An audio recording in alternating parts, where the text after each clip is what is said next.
बात में आज बात होगी 32 साल मिले इंसाफ की। बात होगी कोलकाता रेप मर्डर केस में बंगाल सरकार को लगी फटकार की। इसके अलावा हम बात करेंगे विदेश में चुनाव लड़ने के बाद इमरान खान की, बात भारत में बेटियों की बढ़ती जनसंख्या की, साथ ही हम बात करेंगे प्रधानमंत्री मोदी के यूक्रेन दौरे की। तो चलिए शुरू करते हैं बड़ी बात।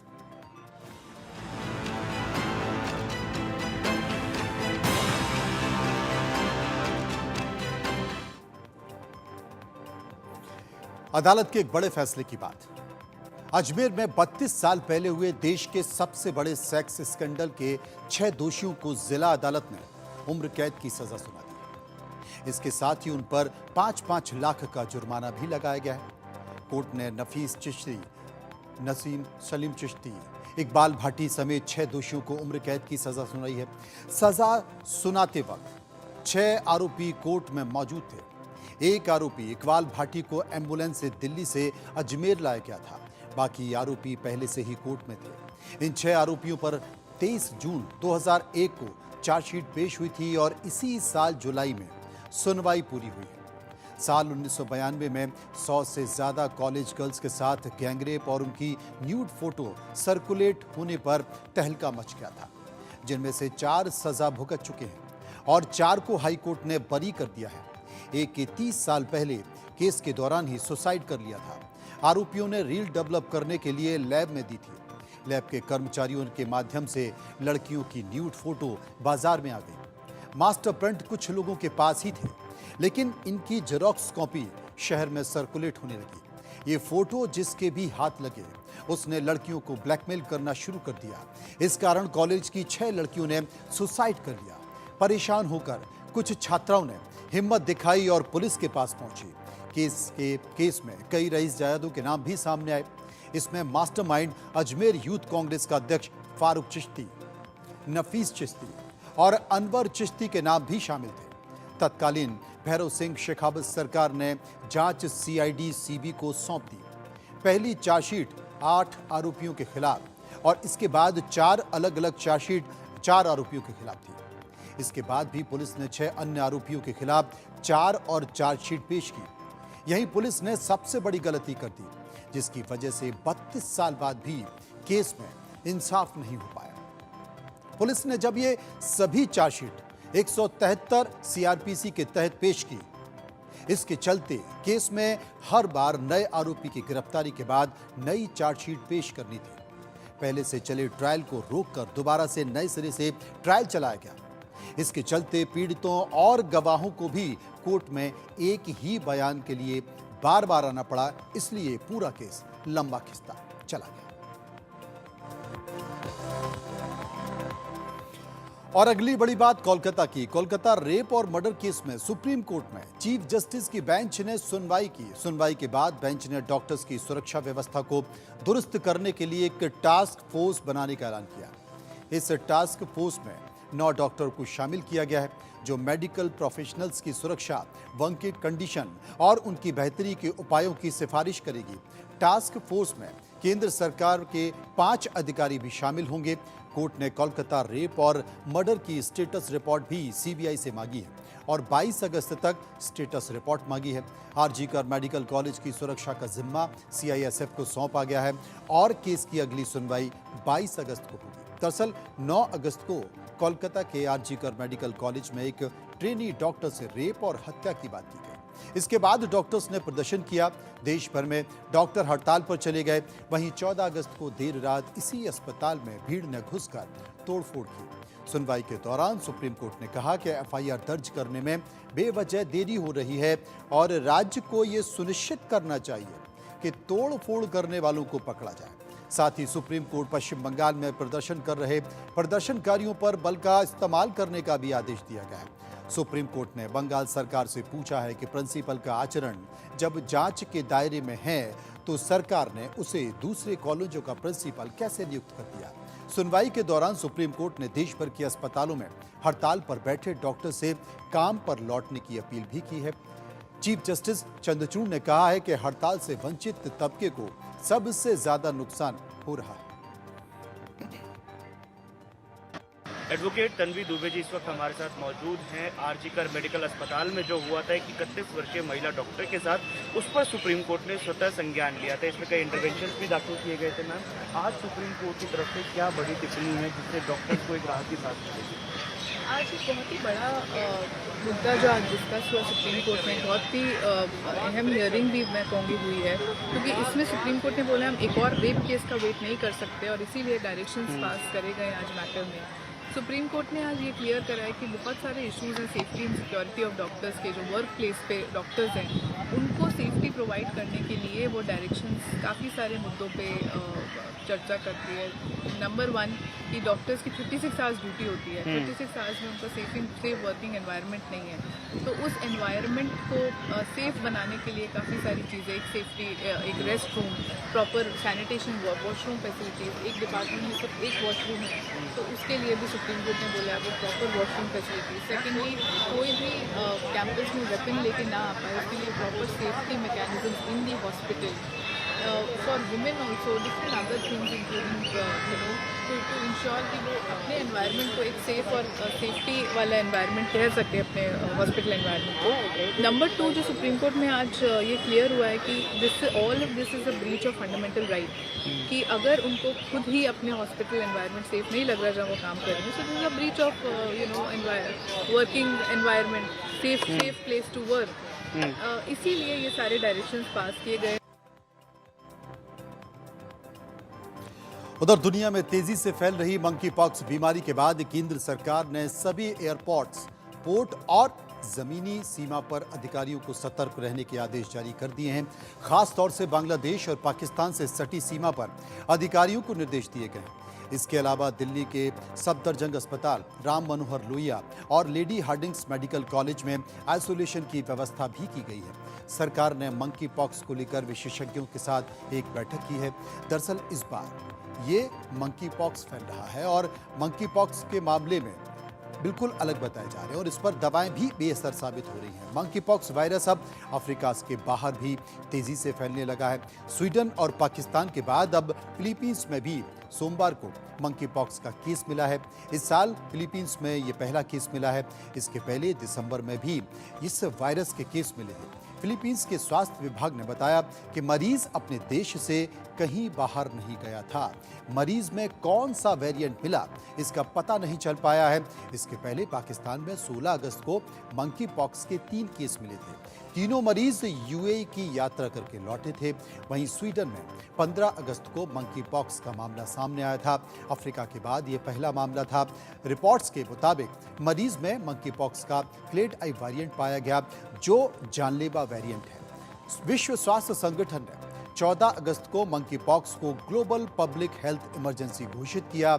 ये 2 साल में दूसरी बार है जब इस बीमारी को हेल्थ इमरजेंसी बताया गया। WHO की रिपोर्ट के मुताबिक इस साल विश्व में मंकी पॉक्स से अब तक 537 मौतें हो चुकी हैं।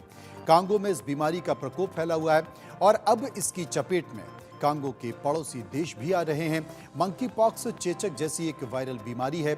आमतौर पर इस वायरस से संक्रमण के ज्यादा दुष्प्रभाव नहीं होते हैं, लेकिन कुछ मामलों में ये बहुत घातक हो सकता है।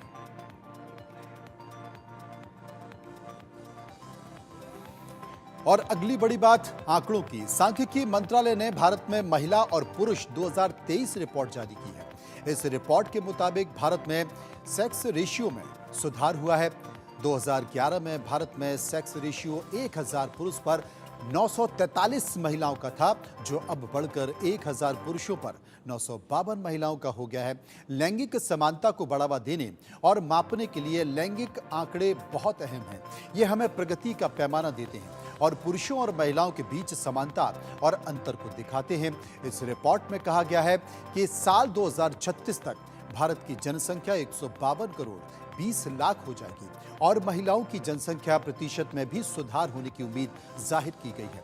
रिपोर्ट में यह कहा गया है कि 2036 तक आबादी में महिलाओं का प्रतिशत 48.8% हो जाएगा।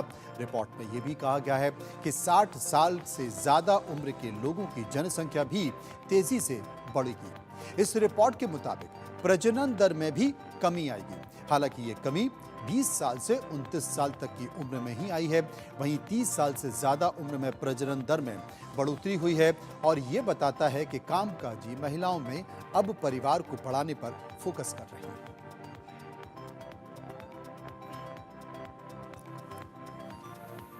और साइकिल की बड़ी बात, ग्रामीण क्षेत्रों में साइकिल से स्कूल जाने वाले छात्रों की संख्या में तेजी से वृद्धि हुई है और इस क्रांति का नेतृत्व लड़कियां कर रही हैं। एक नए शोध में ये जानकारी सामने आई है। रिसर्च के मुताबिक बिहार और पश्चिम बंगाल के ग्रामीण इलाकों में बड़ी संख्या में लड़कियां स्कूल जाने के लिए साइकिल का इस्तेमाल कर रही हैं। आईआईटी दिल्ली और Narsee Monjee institute of management study के शोधकर्ताओं को इस बात के पुख्ता सबूत मिले हैं कि साइकिल वितरण योजना ने इन राज्यों में साइकिल चलाने को बढ़ावा देने में मदद की है जहां इन्हें लागू किया गया और इसकी सबसे बड़ी लाभार्थी ग्रामीण लड़कियां हैं। आईआईटी दिल्ली के मुताबिक लैंगिक मानदंड, साइकिल की उपलब्धता, स्कूल की दूरी और सड़कों पर सुरक्षा भारत में कुछ ऐसे प्रमुख कारण हैं जिनके चलते साइकिल से स्कूल जाने वाले छात्रों की संख्या बढ़ रही है। 2007 में साइकिल से स्कूल जाने का राष्ट्रीय प्रतिशत 6.6% था, जो कि 2017 में बढ़कर 11.2% हो गया है।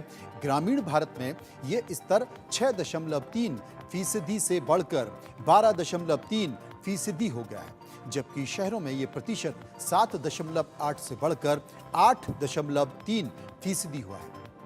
साइकिल चलाने में सबसे ज्यादा बढ़ोतरी ग्रामीण भारत की लड़कियों के बीच हुई है। शोध में यह पाया गया है कि अधिकतर राज्यों में लड़के और लड़कियों के बीच साइकिल चलाने की हिस्सेदारी में वृद्धि हुई है, जिसमें लड़कियों के बीच अधिक वृद्धि हुई है।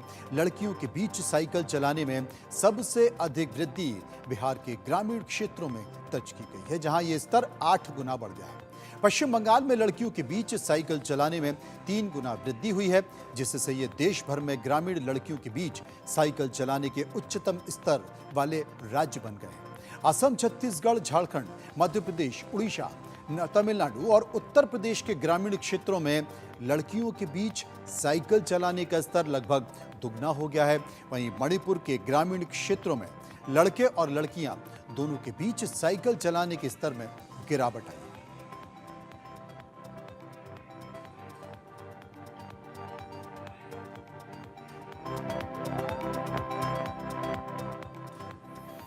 और बात करते हैं एक और अगली खबर की। दिल्ली एनसीआर में लोगों की सुबह तेज बारिश की बूंदों के साथ हुई, लेकिन आगे क्या हुआ, आगे भी गौर से सुनिए, क्योंकि बारिश के मौसम में तो तमाम सारी परिस्थितियां बढ़ रही हैं, लेकिन इस बीच बारिश के पहले एक बड़ी खबर आ रही है। बड़ी खबर है सामाजिक सरोकार से जुड़ी हुई, समाज से वो तस्वीरें जिन्हें देखकर दुख होता है। बड़ी खबर है ठाणे की। ठाणे में 2 नाबालिग बच्चियों का यौन शोषण किया गया है। गुस्साए लोगों ने बंद का ऐलान कर दिया है। बदलापुर में रेल ट्रैक पर हजारों की भीड़ पहुंच गई है। पुलिस ने भीड़ पर लाठीचार्ज किया है और आपके लिए हम ये जो तस्वीरें सामने लेकर आए हैं, इन तस्वीरों को आप देख सकते हैं कि बदलापुर पर, जी हां, बदलापुर में रेलवे ट्रैक पर हजारों की भीड़ पहुंच गई है और भीड़ ने पहुंचकर वहां पर यह संकेत दिया है कि जब तक न्याय नहीं मिलेगा हम यहां से किसी भी ट्रेन को नहीं गुजरने देंगे। तस्वीरों में देख सकते हैं वहां पर लोग किसी की भी बात मानने को तैयार नहीं है, विरोध प्रदर्शन कर दिया है। सरकार की प्रशासनिक व्यवस्था पर सवाल उठाए गए हैं। आप तस्वीरों में देख सकते हैं कि किस तरीके से लोग वहां पर ट्रैक पर आकर खड़े हो गए हैं। सुरक्षा का सवाल है, रेलवे प्रशासन मौजूद है और वहां से ट्रैक से हटाने की कोशिश कर रहा है लोगों को, लेकिन बावजूद इसके लोग नहीं मान रहे हैं। पुलिस ने लाठीचार्ज भी किया है, लेकिन फिर भी लोग नहीं मान रहे।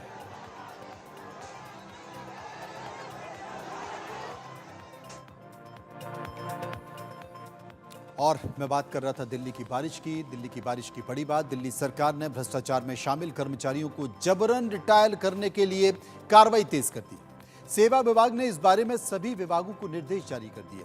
सेवा विभाग ने प्रावधानों के तहत ऐसे कर्मचारियों की पहचान की जाएगी और निर्देशों के मुताबिक समिति बनाई जाएगी जो इस बात की समीक्षा करेगी और इस पर विचार भी करेगी। सरकार ने सरकारी कर्मचारियों की ईमानदारी को सुनिश्चित करने के लिए तंत्र की समीक्षा करने, प्रशासन को मजबूत करने के लिए नियमों के तहत कर्मचारियों की समीक्षा का फैसला किया है। इस मामले में विस्तृत दिशा निर्देश सभी विभागों को पहले ही जारी किए जा चुके हैं। केंद्र सरकार के कार्मिक और प्रशिक्षण यानी कि डीओपीटी डिपार्टमेंट ने इस मामले पर 27 जून को एक ऑफिस ऑर्डर भी जारी किया। इस ऑर्डर में केंद्र सरकार के कर्मचारियों की समीक्षा पर व्यापक दिशा निर्देश दिए गए हैं। दिल्ली सरकार में अपर मुख्य सचिव, प्रधान सचिव, सचिव और विभागों के अध्यक्षों के अलावा निगम, बोर्ड और बाकी सरकारी कर्मचारियों की समीक्षा का फैसला किया गया है। सरकार की कोशिश भ्रष्टाचार मुक्त शासन देने की।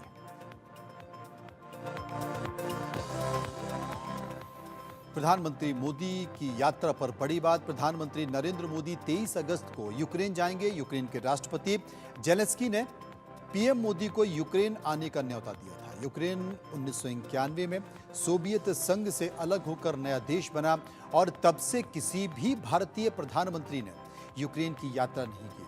प्रधानमंत्री यूक्रेन से पहले 21 और 22 अगस्त को पोलैंड में रहेंगे। पिछले 45 साल में किसी भारतीय प्रधानमंत्री की यह पहली पोलैंड यात्रा होगी। इसके पहले 1979 में मोरारजी देसाई पोलैंड गए थे। विदेश मंत्रालय के प्रधानमंत्री के यूक्रेन जाने की जानकारी दी है। प्रधानमंत्री वहां पर रूस यूक्रेन जंग खत्म करने पर भी चर्चा कर सकते हैं। इसके पहले प्रधानमंत्री रूस गए थे, जहां कई मुद्दों पर उनकी चर्चा हुई। प्रधानमंत्री मोदी ने 20 मार्च को पुतिन और जेलेंस्की दोनों से फोन पर भी बात की। उन्होंने रूस यूक्रेन जंग पर भारत का रुख दोहराया था। भारत की तरफ से अब रूस और यूक्रेन की जंग की बात करें तो अब जंग रूस के अंदर तक पहुंच चुकी है। यूक्रेन अंदर तक पहुंच चुका है। यूक्रेन ने रूस के 1200 वर्ग किलोमीटर के इलाके पर कब्जा कर लिया है। हालांकि रूस की तरफ से पलटवार भी किया जा रहा है। वहीं वॉर के विशेषज्ञ यूक्रेन के रूस में घुसकर हमला करने को गलत रणनीति बता रहे हैं। विशेषज्ञों का कहना है कि यूक्रेन ने रूस के लिए अब कीव तक पूरा बॉर्डर खोल दिया है। भारत का रुख यूक्रेन जंग पर स्पष्ट है और भारत बातचीत के जरिए मसले को हल करना चाहता है। भारत का स्पष्ट मत है कि युद्ध के मैदान में समाधान नहीं ढूंढे जा सकते। अब पाकिस्तान की एक बड़ी बात। पाकिस्तान की बड़ी बात यह है कि पाकिस्तान में आर्थिक तंगहाली के बीच देश की संसद में चूहे से निपटने के लिए सरकार ने शिकारी बिल्लियां तैनात करने का फैसला किया है। पाकिस्तान के कैपिटल डेवलपमेंट अथॉरिटी ने इसके लिए 12 लाख पाकिस्तानी रुपए का बजट भी आवंटित किया है। दरअसल पाकिस्तानी संसद में चूहों की तादाद लगातार बढ़ रही है। चूहे सीनेट और नेशनल असेंबली के विभागों में कई जरूरी और गोपनीय फाइलों को भी कुतरकर बर्बाद कर रहे हैं। चूहे कंप्यूटर के तार काट रहे हैं, उन्हें नुकसान पहुंचा रहे हैं। सीडीए इन चूहों को खत्म करने के लिए प्राइवेट एक्सपर्ट की मदद लेने रही है और उसकी योजना भी बना रही है। इसके अलावा चूहों को पकड़ने के लिए खास तरह के मेश ट्रैप्स भी लगाए जाएंगे। दरअसल चूहे पकड़ने के बजट पर सवाल इसलिए उठाया जा रहा है क्योंकि पाकिस्तान में आर्थिक तंगी चरम पर है। पाकिस्तान ने आईएमएफ से 6.28 अरब डॉलर का कर्ज ले रखा है। इस बीच पाकिस्तान में लगातार गधों की तादाद भी बढ़ रही है। पाकिस्तानी सरकार ने 2 महीने पहले देश का एक आर्थिक सर्वे पेश किया, जिसमें बताया गया कि देश में गधों की संख्या एक साल में 1.72% से बढ़कर 59 लाख हो गई है। पाकिस्तान गधे पालने के मामले में तीसरे स्थान पर है। 2022 में पाकिस्तान में गधों की आबादी 58 लाख थी। पाकिस्तान हर साल चीन को औसतन 5 लाख गधे का निर्यात करता है और इसके बाद भी देश में गधों की आबादी में 1 लाख का इजाफा हो रहा है। पाकिस्तान सरकार ने पिछले साल कहा था कि वे अब गधों की बिक्री से फौरन रिजर्व हासिल करेंगे। पाकिस्तान की कैबिनेट ने गधों की खाल समेत मवेशियों और डेयरी उत्पादों के चीन निर्यात को मंजूरी भी दी थी। पाकिस्तान में 80 लाख लोग पशुपालन का काम करते हैं। चीन को गधे निर्यात करने से लोगों की कमाई में 40% तक का इजाफा आया।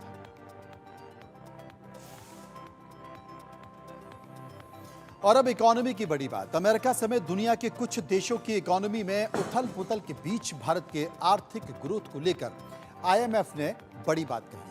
अंतर्राष्ट्रीय मुद्रा कोष यानी कि आईएमएफ की deputy managing director Geeta Gopinath ने कहा है कि भारत को आर्थिक ग्रोथ के रास्ते पर आगे बढ़ने और देश में पर्याप्त रोजगार सुनिश्चित करने के लिए और सुधार करने की जरूरत होगी। गोपीनाथ ने कहा है कि यदि भारत वैश्विक आपूर्ति श्रृंखला में एक महत्वपूर्ण भागीदार बनना चाहता है तो उसे आयात शुल्क कम करना होगा। हालांकि आर्थिक सुधारों के संदर्भ में सरकार ने पिछले कुछ सालों में महत्वपूर्ण सुधार किए, लेकिन इस पर और जोर देना होगा। गीता गोपीनाथ ने कहा है कि दुनिया अभी ऐसे माहौल में है जहां व्यापार एकीकरण पर सवाल उठ रहे हैं। उन्होंने कहा कि भारत के लिए वैश्विक व्यापार के लिए खुला रहना जरूरी है। जानकारों का कहना है कि भारत में शुल्क दरें अन्य समकक्ष अर्थव्यवस्थाओं की तुलना में ज्यादा है। यदि भारत विश्व मंच पर एक महत्वपूर्ण खिलाड़ी और वैश्विक आपूर्ति श्रृंखलाओं का एक महत्वपूर्ण हिस्सा बनना चाहता है तो शुल्क को कम करना होगा। गीता गोपीनाथ ने कहा है कि विकसित देश का दर्जा मिलना एक बड़ी आकांक्षा है, लेकिन ये अपने आप नहीं हो सकता। इसके लिए कई क्षेत्रों में व्यापक स्तर पर निरंतर और सुसंगत प्रयास करने की जरूरत होती है। भारत की समग्र वृद्धि दर अच्छी है और अभी भारत दुनिया की सबसे तेजी से बढ़ने वाली इकोनॉमी है, लेकिन भारत के सामने सवाल यह है कि इस ग्रोथ रेट को कायम कैसे रखा जाए। भारत की प्रति व्यक्ति आय में भी बढ़ोतरी करने की जरूरत है ताकि इकोनॉमी और ज्यादा उन्नत यानी कि बढ़ सके।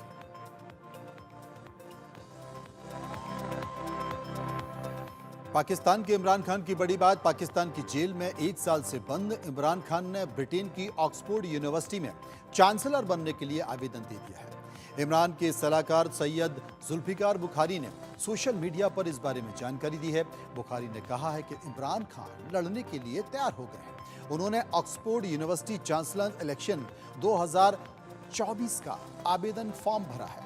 ये चुनाव 28 अक्टूबर को होगा। ऑक्सफोर्ड के 800 साल के इतिहास में पहली बार चांसलर चुनाव के लिए ऑनलाइन मतदान होगा।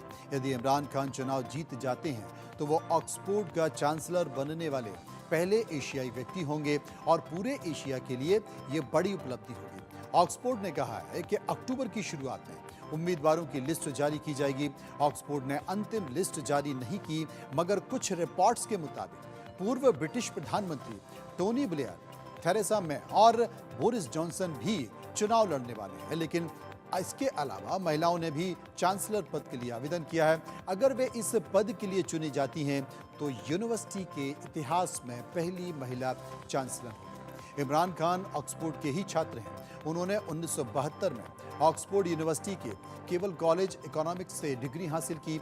वे 2005 में 2014 तक ब्रेडफोर्ड यूनिवर्सिटी के चांसलर के रूप में भी काम कर चुके हैं। ऑक्सफोर्ड यूनिवर्सिटी के चांसलर लॉर्ड क्रिस पैटन ने इस साल फरवरी में अपने इस्तीफे का ऐलान किया था और 80 साल के पैटन 21 साल तक चांसलर रहे। उन्होंने फरवरी 2003 में पद संभाला था। ऑक्सफोर्ड यूनिवर्सिटी के चांसलर के चुनाव में 2.5 लाख से ज्यादा मौजूदा और पुराने छात्र वोट करेंगे। यूनिवर्सिटी चांसलर बनने का मौका यहाँ के ग्रेजुएट को मिलता है। नए नियमों के मुताबिक जो भी नए चांसलर बनेंगे उन्हें 10 साल का कार्यकाल मिलेगा। द टेलीग्राम के मुताबिक इमरान खान के जीतने की संभावना बहुत कम है, क्योंकि इसी रेस में ब्रिटेन के 3 पूर्व प्रधानमंत्रियों के अलावा और भी कई बड़े दिग्गज हैं।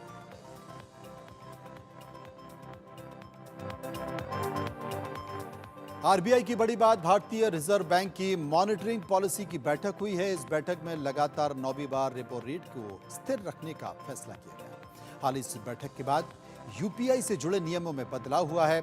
अब यूपीआई के जरिए 5 लाख रुपए तक का टैक्स पेमेंट किया जा सकता है। पहले यह लिमिट 1 लाख रुपए तक थी। आरबीआई के गवर्नर शक्तिकांत दास का कहना है कि यूनिफाइड पेमेंट इंटरफेस अब एक ही बार में 5 लाख रुपए तक के पेमेंट कर सकता है।